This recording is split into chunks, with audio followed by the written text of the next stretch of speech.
ask you? Sure. Yeah? Yeah. Okay. So he occupied our parts, big parts of Ukraine, part of East and Crimea. So he occupied it on 2014. So during a lot of years, so I'm not speaking about just Biden, but those time was Obama, then President Obama, then President Trump, then President Biden, now the President Trump, and God bless, now President Trump will stop him.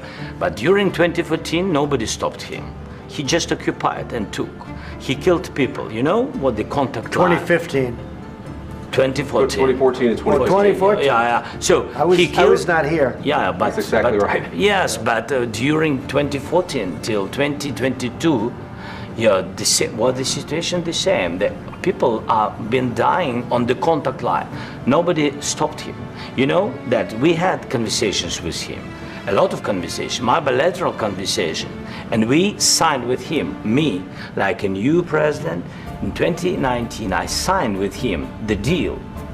I signed with him, Macron and Merkel, we signed ceasefire.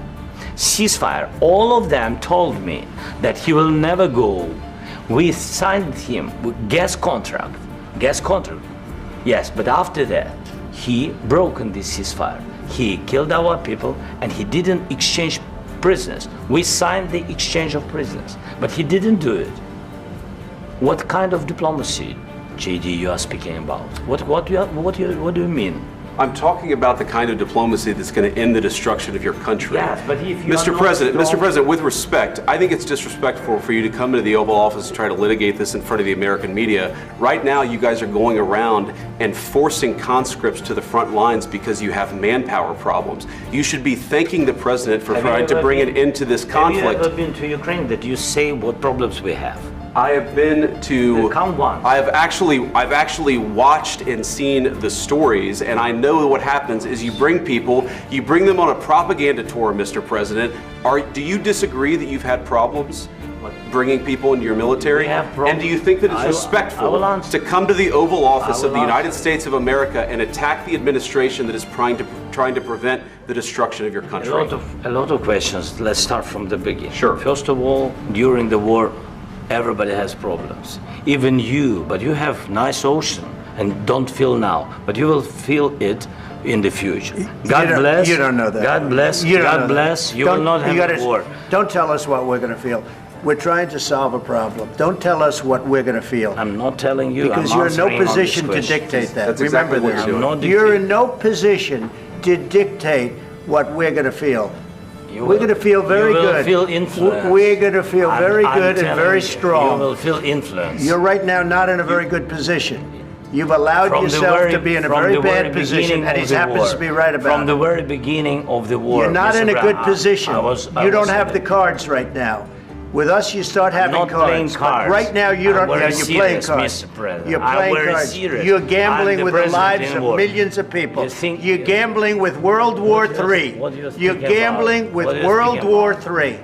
And what you're doing is very disrespectful to the country, this country. That's back to you. Far more than a lot of people said they should have. Have you said thank you once? This entire meeting? No, in this entire meeting, have you said thank you? You went to Pennsylvania and campaigned for the opposition in October. Offer some words of appreciation for the United States of America and the president who's trying to save your country. Please, you think that if you will speak very loudly about the war, you can... He's not speaking loudly. He's not speaking loudly. Your country is in big trouble. Can I Wait a minute. No. You've done a lot of talking.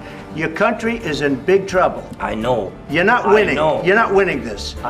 You have a damn good chance of coming out okay because of us. Mr. President, we are staying in our country, staying strong from the very beginning of the war. We've been alone, and we are thankful. I said thanks you haven't been in this alone. cabinet. You haven't been alone. In this cabinet. We gave you, through this stupid president, $350 billion.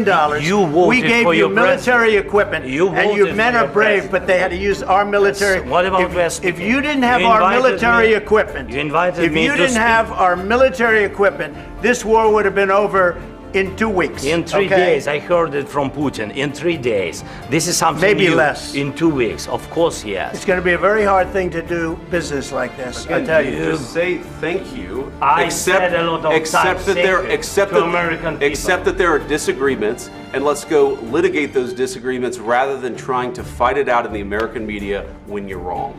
We know that you're wrong. But you see, I think it's good for the American people to see what's going on. I understand, sir. I think it's very important. That's why I kept this going so long.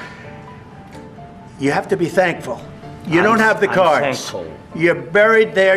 Your people are dying. You're running low on soldiers. Listen, you're running low on soldiers. It would be a damn good thing. And then you tell us, I don't want a ceasefire. I don't want a ceasefire. I want to go and I want this. Look. If you could get a ceasefire right now, I tell you, you take it so the bullets stop flying and your men stop getting killed. Of course, we want to stop the war. But you're saying you don't want a ceasefire. But I said to you, I want a ceasefire. With guarantees. Because you'll get a ceasefire faster than an agreement. Ask our people about ceasefire, what they think. That wasn't with me. That wasn't with me.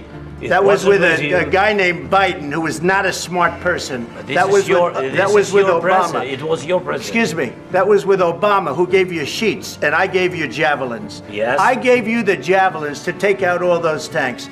Obama gave you sheets. In fact, the statement is Obama gave sheets and Trump gave javelins. You got to be more thankful, because let me tell you, you don't have the cards. With us, you have the cards. But without us, you don't have any cards.